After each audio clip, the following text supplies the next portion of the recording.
Hello everybody, Captain Sidaris here. Today I want to talk about Company of Heroes. It is one of those games I bought directly at release and basically never uninstalled. Even though I never played it professional on any league level, I played the game countless times online and on so many LAN parties, so I guess I can give every new player out there a few nice tips, starting by the important fact who should play this game.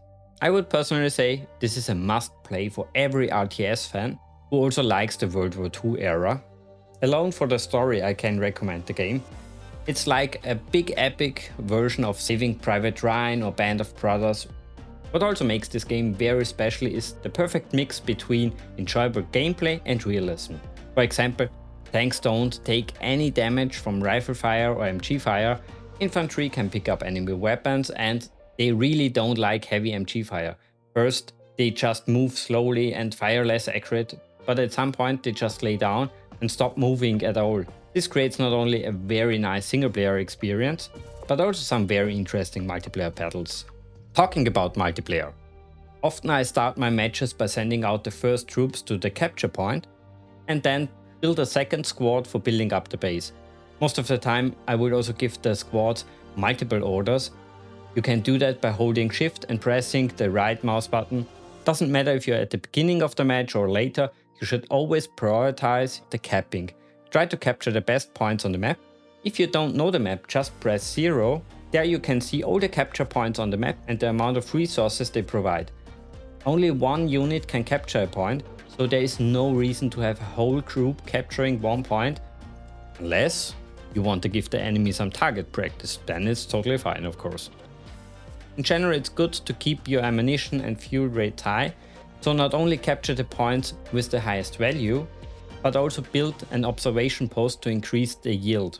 The ammunition is of course very crucial for taking care of unexpected things, and also most special abilities require it. So always keep an eye on the ammunition level. You don't need it that much in the early game, but later on you need a lot of ammunition, which is exactly the opposite to fuel. Fuel is more important at the beginning of the match, during the building phase and upgrade phase, but in the long run, if you take good care of your vehicles, your tanks, it will become less important. Even though I'm always waiting myself in which direction the battle is going, the bar upgrade for the rifle squads is very important. With the squads you can hold off most infantry threats except for MGs and snipers, but if I feel the battle is going quickly in the direction of tanks, I will prefer to upgrade the squads first with sticky bombs and not bars, so I can counter that threat a little bit better. Snipers are not only good against enemy troops and gun crews, but they can also do a very nice job as scouts. Just make sure they hold the fire so they don't shoot the next possible target. Especially if you plan to use artillery like the Calliope or the Howitzer, it's really good to have a cloaked scout behind enemy lines, so you not only see where to shoot the attacks, but also if the area is revealed, the artillery fire is a little bit more accurate. Having a half-track is for me always important. I prefer it much more to reinforce the troops directly on the front, instead of converting a house to mobile barracks, which then has a fixed location. The half-tracks not only have the advantage of being mobile, but they can also transport troops. Later there is also the option to upgrade them, which means they will lose the ability to transport troops, but they will have some very nice weapons instead. One thing every player should learn immediately is that you never show the enemy the rear side of your tanks. The front armor of the tanks is not only thicker, but also can deflect some enemy shells. So whenever your tanks face a serious threat like AT guns or enemy tanks, micromanage them to safety. Either by facing the enemy heads on, hide behind obstacles, or move very fast.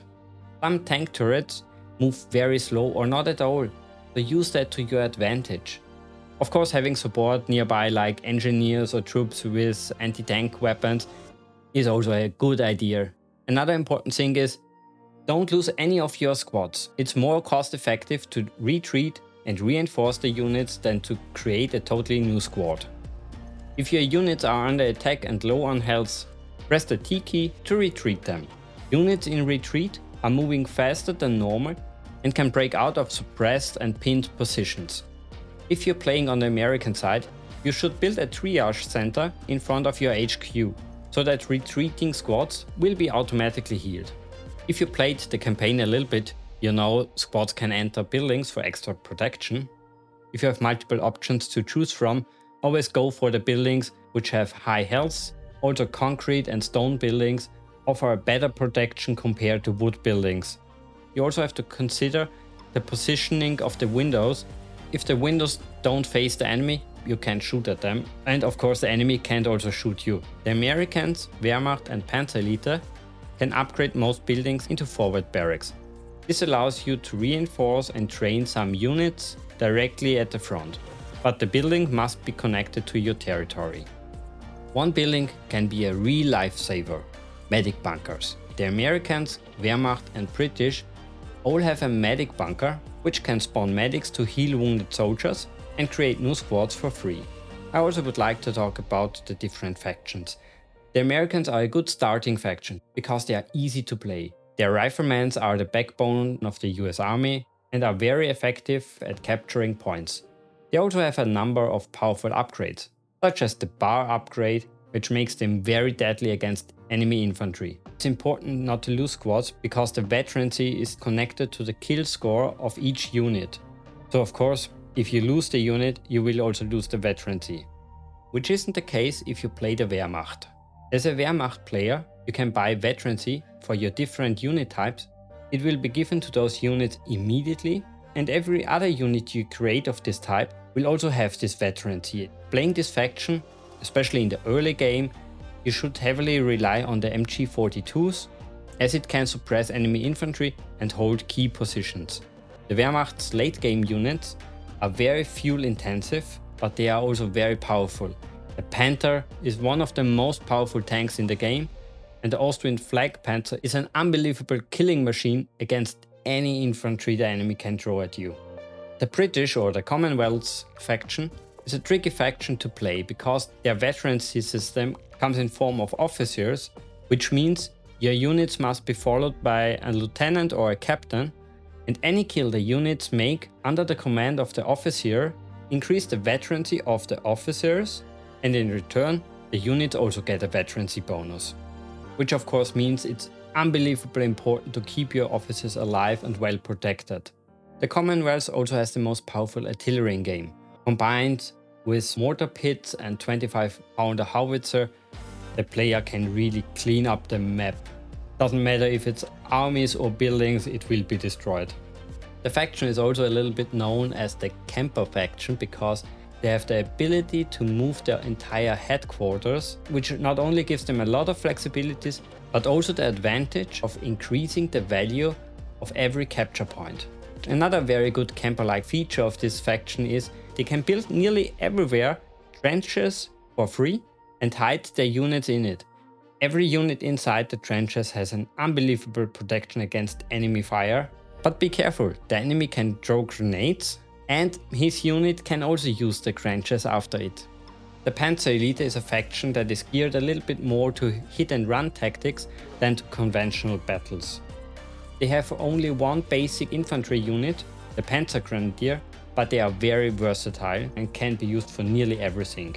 They can build up the base, repair vehicles, capture points, get upgrades for anti-tank weapons, anti-infantry weapons, get special veterancy points, so except of artillery fire, they can do nearly everything. Also very different to the other factions is that the starting unit is the Kettengrad, which is a small fast vehicle that can only capture points, but it's not combat capable. However, it is also a mine detector and a very good scout unit. Well, I would say that's it. I know I only covered a few things here, and the game has so much more to offer. If you missed something very important, please write it in the comment section, or yeah, join me on the next Noob Night so we can play together. Of course, if you enjoyed this video, be sure to give it a like and subscribe to the channel to stay tuned for more content like this. Until then, have a good time, enjoy the game. Captain Sedaris signing off.